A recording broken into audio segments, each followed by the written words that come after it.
जय Hind my dear defence aspirants और प्यारे अग्निवीरों।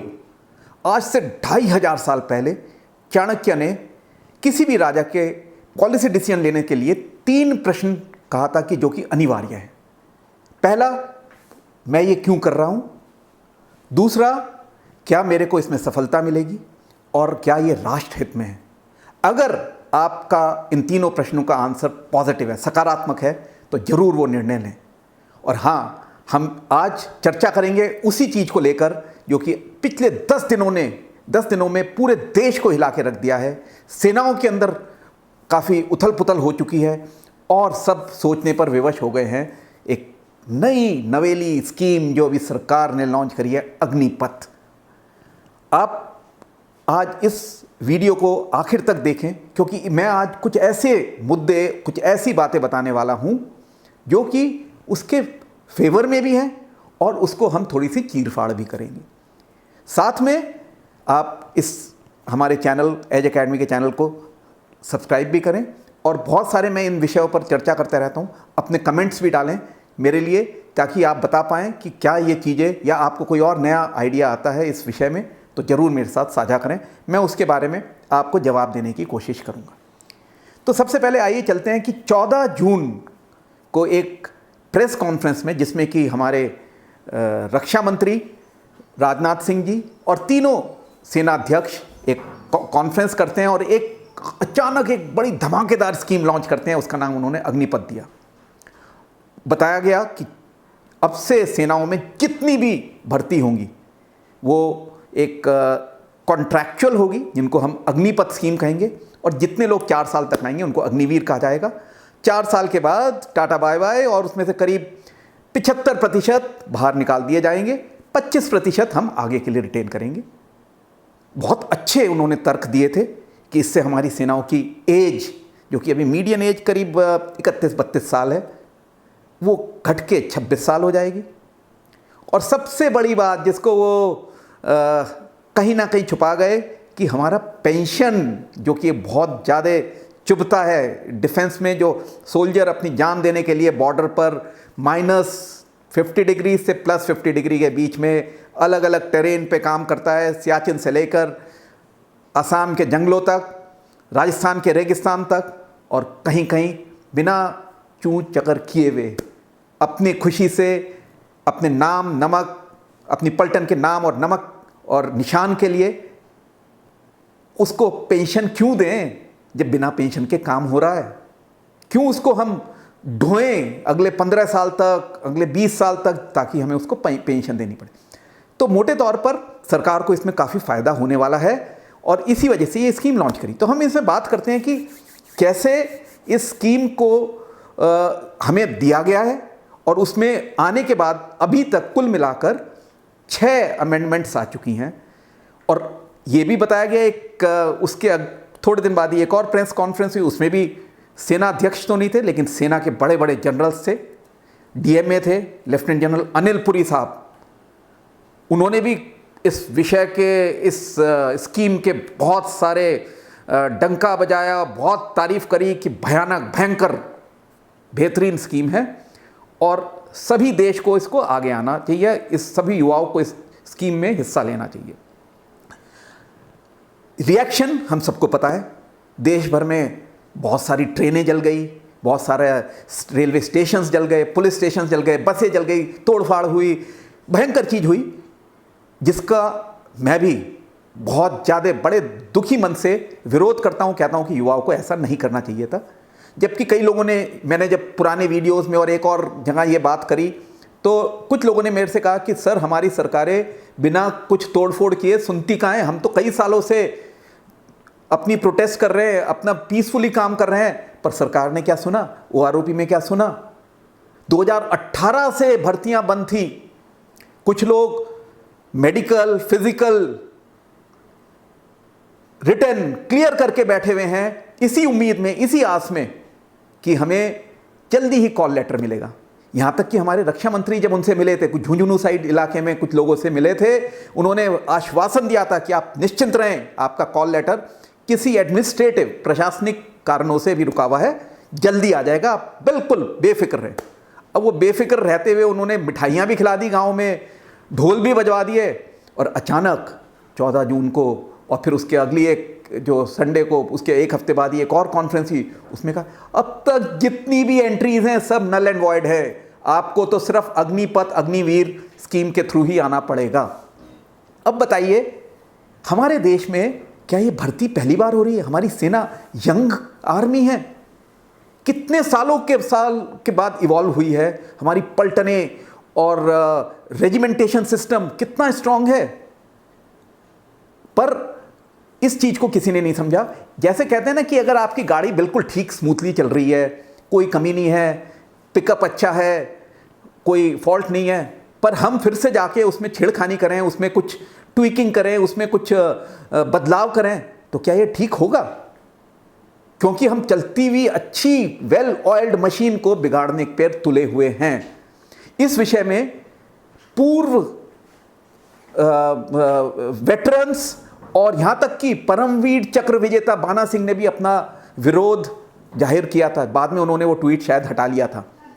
कई सारे वेटरन्स ने खुल के लेख लिखे हैं, सरकार को चिताया है, बताया है कि कृपया करके सोचिए, आप सेना के साथ, सेनाओं के साथ छेड़खानी ना करें।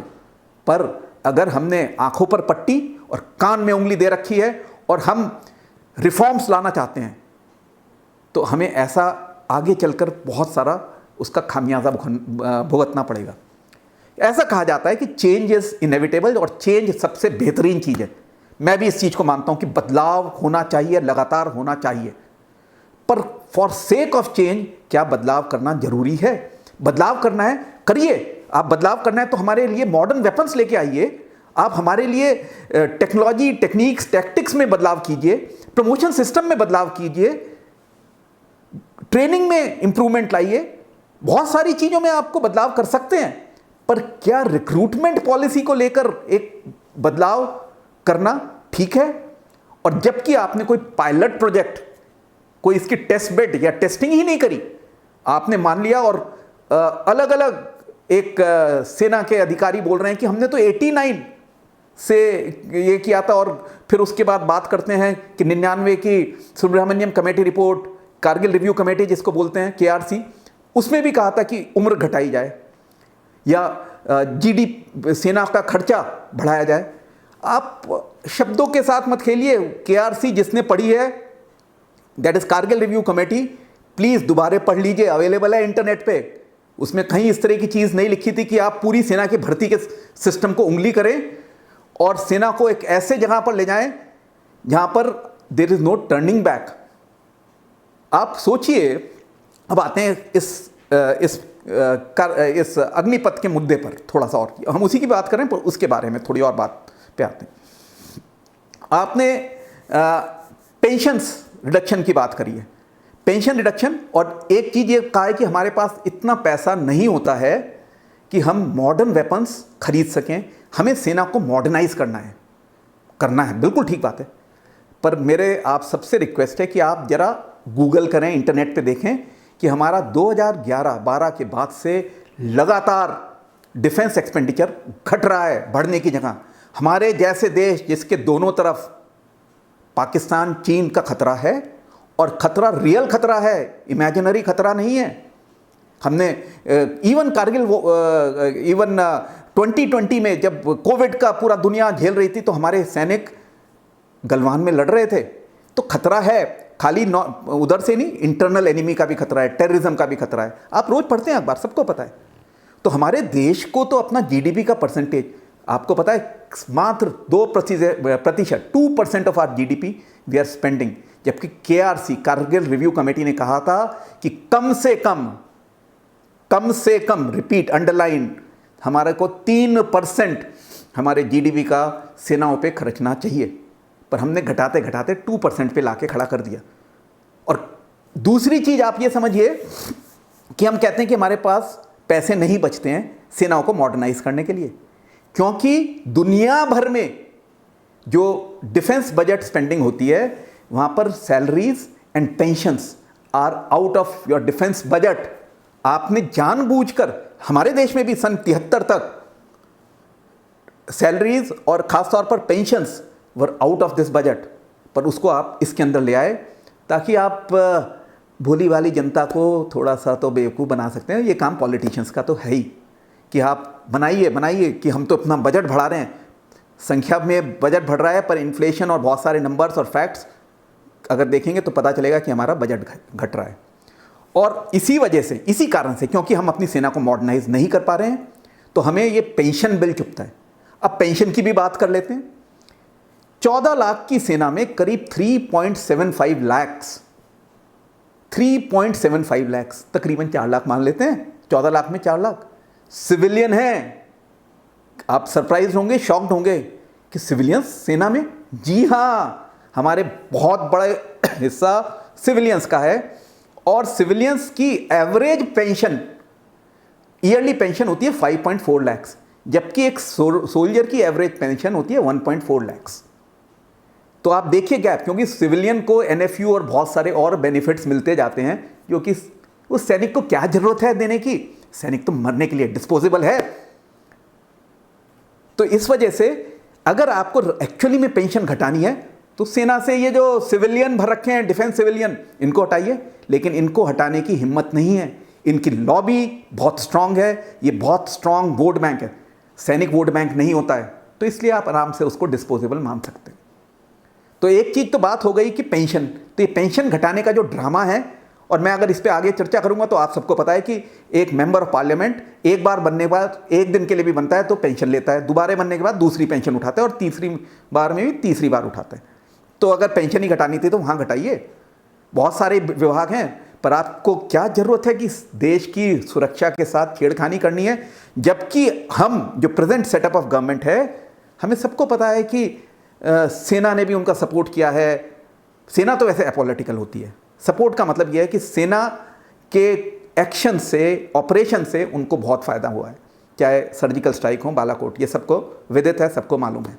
तो हम इस आज के टॉक को पॉलिटिकल ना करते हुए मुद्दे पे ही सीमित रखेंगे। तो पेंशन वाला बहाना झूठ है। दूसरी बात, यंग कर देंगे हम एज, 31-30 साल के एवरेज एज से घटाकर 26 साल ले आएंगे, ये बात हुई है। 31 साल आपको पता होना चाहिए कि हमारी सेनाओं में एक फिजिकल फिटनेस टेस्ट होता है, बीपीटी पीपीटी बोलते हैं उनको, बैटल फिजिकल एफिशिएंसी टेस्ट और फिजिकल प्रोफिशिएंसी टेस्ट। जो एक 20 साल का रिक्रूट भागता है, वही 35 साल का सोल्जर, उसके लिए भी वही same test, same timings, same degree of difficulty लागू होती है। और ये एक मिथ है कि 30 साल का बड़ा बूढ़ा हो गया है। पलटनों में आप कमांडिंग ऑफिसर से पूछिए या जो पुराने सैनिकों से पूछिए कि जो रिक्रूट आता है उसके फिजिकल फिटनेस स्टैंडर्ड्स वर्सेस जो ट्रेंड एक्सपीरियंस होता है, काफ़ी फ़र्क होता है। ये सिर्फ पता नहीं उन जो उस दिन वो प्रेस कॉन्फ्रेंस कर रहे थे, उन्होंने वो डेटा कहाँ से लाए कि बड़ी दिक्कत हुई हाई ऑल्टीट्यूड में। मैं बहुत समय हाई ऑल्टीट्यूड में बिताया है और 30s में बिताया है, और मैं आपको लिख के दे सकता हूँ कि मैं बहुत फिट था, और मैं आज भी हूँ। एज भले ही डबल हो गई हो, पर आज भी उतनी ही फिटनेस रखता हूँ, और हमारे सैनिक फिट रहते हैं, तभी उनको जवान कहा जाता है। तो ये कहना कि बूढ़े हो जाते हैं और यंग करना है, तो एक कंफ्यूज टाइप स्टेटमेंट दिया। तो आप एक तरफ तो कह रहे हैं कि उनको हम टेक्निकल इक्विपमेंट और ये सब लेके आएंगे, और दूसरी तरफ आप कह रहे हैं कि जाओ भाई अब आप फिट नहीं हो। तो एक ये मज़ा नहीं आया, कुछ भी कहें तो इस तरह की जो स्कीम आपने थोप दी है। अगली चीज़, मैं तो मैनेजमेंट की तरफ से बात कर रहा हूँ, क्योंकि हमारे एक बहुत ही, जिनको पूरा सेना का ज्ञान है, रेजिमेंटेशन का ज्ञान है, हमारे देश की सिक्योरिटी की पूरी नॉलेज है, नेशनल सिक्योरिटी एडवाइज़र, उन्होंने भी कुछ एक इंटरव्यू में रेजिमेंटेशन को लेके बात करी। उनको यही नहीं पता है कि इन्फेंट्री बटालियंस के रेजिमेंटेशन फ़र्क है।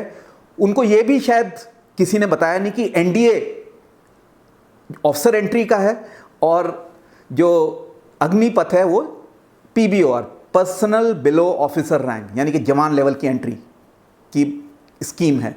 तो शायद वो काफ़ी कंफ्यूज थे, पर वो तो खैर नेशनल सिक्योरिटी एडवाइज़र हैं, सोशल मीडिया पे काफ़ी पॉपुलर हैं, और उन्होंने अपनी एक इमेज बड़ा एक सुपर स्पाई के तौर पर बना रखी है।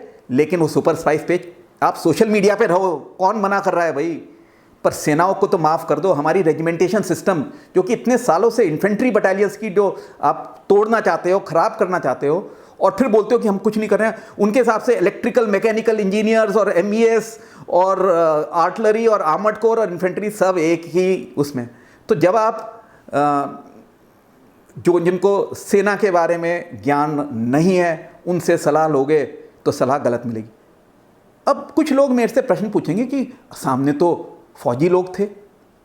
बिल्कुल सही बात है कि ये पूरी स्कीम बड़े बड़े कंधों पे ब्रास लगाकर ऊंचे ओहदे वाले फौजी अफसरों ने ही, चाहे आर्मी, चाहे नेवी और एयरफोर्स, चाहे चीफ हों या उसके बाद कुछ एक जो और कॉन्फ्रेंस थी उसमें सब बड़े ओहदेदार थे।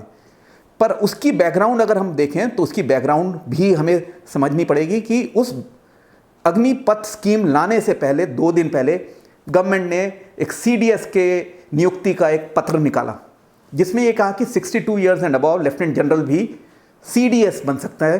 जो पहले बिपिन रावत जी हुआ करते थे जो कि सेना अध्यक्ष रह के सीडीएस बने थे, उसमें कोई भी सीडीएस के लिए ट्राई करता तो 3 सेना अध्यक्ष में से एक चुना जाता था। अभी उन्होंने कह दिया रिटायर्ड लेफ्टिनेंट जनरल्स और सर्विंग लेफ्टिनेंट जनरल्स और ऑफ कोर्स चीफ तो होंगे।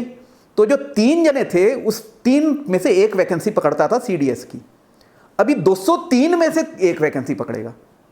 तो 203 लोग जो थे उनमें से कुछ लोग आगे आए थे वर्दी पहनकर, और सभी समझते हैं कि जो वर्दी वाले होते हैं, जो वर्दी पहन ली है तो बहुत ज़्यादा सरकारी नियम पॉलिसीज़ पे अपना विरोध नहीं प्रकट कर सकते, क्योंकि अगर वो कुछ कहीं पर भी अपना विरोध प्रकट करेंगे तो उसका खामियाजा उन्हें भुगतना पड़ता है। और हमने ये देखा है पूर्व में नेवल चीफ तक को रेजिग्नेशन देना पड़ा। तो बहुत सारे ऐसे इंस्टेंस हैं कि जब सीनियर ऑफिसर ने अगर जरा सी भी कोशिश करी सरकार के विपरीत रुख लेने की या उनकी पॉलिसी को थोड़ी सी भी आलोचना करने की, तो वो आलोचना को एक एंटी नेशनल या बड़ा एक हव्वे के तौर पर दिखाया गया और उनको फाइनली थैंक यू ही कहना पड़ा। उनको किसी ना किसी तरीके से या तो प्रमोशन में रोक दिया या बाहर का रास्ता दिखा दिया। तो इस वजह से ये तो आप सब समझ सकते हैं कि इस वजह से वो जो वर्दी वाले लोग हैं वो नहीं बोल सकते, लेकिन वेटरन्स तो बोल सकते हैं और वेटरन्स बोल रहे हैं। तो वेटरन्स को भी तो अपनी सेनाओं से लगाव है, देश से लगाव है, उनकी बात कृपया करके सुनिए। मैं तो उन मुद्दों पे बात ही नहीं कर रहा हूं कि इससे युवाओं पे क्या असर पड़ेगा। वो 4 साल बाद जाएगा, उसको नौकरी मिलेगी, मजाक बन रहा है कि वो रिटायर हो जाएगा, उसका मोटिवेशन लेवल क्या होगा, उसकी शादी हो पाएगी या नहीं हो पाएगी। कुछ चीफ मिनिस्टर्स ने कहा कि हमारे पास वो पत्र लेके आएंगे तो हम उनको ले लेंगे। अरे भाई, अब इतनी वैकेंसी है तो अभी भी बहुत सारे पूर्व सैनिक बिना किसी नौकरी के घूम रहे हैं, उनको ले लीजिए ना। कॉरपोरेट ने कहा कि हम ले लेंगे। तो ये सब कहा और वहाँ इसको थोड़ी देर के लिए हम छोड़ देते हैं। कलेक्टिव विजडम पे ध्यान दीजिए। इतने युवा लोग विरोध कर रहे हैं, थोड़े टाइम बाद थक जाएंगे, फेट अकम्पली हो जाएगा कि चलो अब क्या कर सकते हैं। हमारे देश में तो कर लिया, अब ट्रेन भी फूंक ली, सब कर लिया, ये कर लिया, विरोध भी दे दिया, पीसफुल, हिंसात्मक अहिंसात्मक दोनों तरीके से कह दिया, सोशल मीडिया पे भी ट्रेंड करा दिया। पर फाइनली नेट रिजल्ट 0 रहा या 0 रहा, तो वो लोग भी, उनके पास ऑप्शन कम बचेगा। और धीरे धीरे क्या होगा, हमें जिस तरह के सोल्जर्स हमें सेनाओं में चाहिए वो धीरे धीरे आना बंद कर देंगे। क्योंकि ये मैं मानता हूँ कि फ़ौज बड़ा पैशन का काम है, क्योंकि कई जगह कुछ एक वीडियोस चल रहे हैं कि फ़ौज नौकरी नहीं है, पर सच्चाई तो ये है कि वो जवान, वो युवा नौकरी ही करने जा रहा है। अगर इतना ज़्यादा नौकरी की बात नहीं है तो कहिए ना कि बिना पैसे के आ जाए, फिर तो सारी चीज़ पैशन है। प्रधानमंत्री जो देश की वो कर रहे हैं वो भी पैशन है, वो भी लेते हैं, और एक जवान भी सैलरी ले रहा है तो काम कर रहा है, पैसा ले रहा है, तो कौन सा गुनाह कर दिया उसने। तो कृपया करके मेरी सबसे रिक्वेस्ट है, जो भी इस वीडियो को देख रहे हैं आगे तक शेयर करें। मैं इसमें दिल से बोल रहा हूँ, मैं बोल सकता हूँ और भी देर तक, ये वीडियो बहुत लंबा हो जाएगा। कुछ बातें मैंने करी हैं और हमारे आने वाले टाइम में एक बात और मैं कहना चाहता हूँ कि शायद इस स्कीम की वजह से हमारे नेपाल के साथ भी रिलेशंस और बिगड़ जाएं। जो हमारे इंटरनेशनल रिलेशंस की हम बात करते हैं ना, अंतर्राष्ट्रीय सहयोग, नेपाल हमारा, तो नेपाल के साथ रिलेशंस 100% बिगड़ेंगे जब वहाँ से गोरखा सोल्जर्स, आपने रेजिमेंटेशन सिस्टम बोल दिया कि अब ख़त्म कर देंगे, और 4 साल के लिए क्या वो गोरखा वहाँ हिंदुस्तान में आएगा, जब उसको पता ही नहीं कि यहाँ पे उसको परमानेंट मिलेगा या नहीं मिलेगा, पेंशन मिलेगी या नहीं मिलेगी। वो ज्वाइन करेगा ना सिंगापुर आर्मी, वो ज्वाइन करेगा ना यूके की आर्मी, वहाँ पे भी गुरखा होते हैं। तो वो यहाँ पे किस लिए रिस्क फैक्टर लेकर हिंदुस्तान में आएगा? और क्योंकि अगर वो नहीं आया तो Gurkha rifles, Gurkha brigade of the Gurkha regiment जो होती है, ये हमारे और नेपाल के संबंध की एक बहुत इंपॉर्टेंट कड़ी है। व्यापार वगैरह सब ठीक है, लेकिन हमारा सबसे जो महत्वपूर्ण कड़ी होती है वो गुरखास के, और हमारे तो फील्ड मार्शल मानेकशॉ भी गुरखास के ही थे। यहाँ तक कि जो CDS थे बिपिन रावत जी, वो भी गुरखास से ही तो लद्दाख स्काउट्स में या स्काउट्स में ट्रांसफ़र हुए थे। तो बहुत लोगों ने, उन्होंने देश के लिए सेवाएं दी हैं। कृपया करके इस सिस्टम को छेड़खानी ना करें, चलने दें, इम्प्रूवमेंट लाएं। रिमेंबर, जैसा कि सेना में कहा जाता है, man behind the machine is more important. हमारे पास मशीन तो वैसे ही, समझ गए ना आप, कि मशीन वैसे ही पुरानी और ख़राब है, हम मशीन्स तो रिप्लेस इतनी ज़्यादा नहीं कर पा रहे हैं। मैन तगड़ा था, मैन। दोस्तों, आज हमने बहुत सारे विषयों पर चर्चा करी अग्निपथ को लेकर, और मेरा बस सबसे ये रिक्वेस्ट है कि तोड़फोड़ वगैरह ना बनाएं। सरकारों से भी निवेदन है कि सरकार, NSA, जो भी डिसीजन मेकर्स हैं और senior top brass of Indian army, Indian air force, Indian navy, इस पर थोड़ा सा दोबारा गौर करें। एक टेस्ट बेड या प्रोजेक्ट की तरह से इसको लेके आएँ। जय हिंद,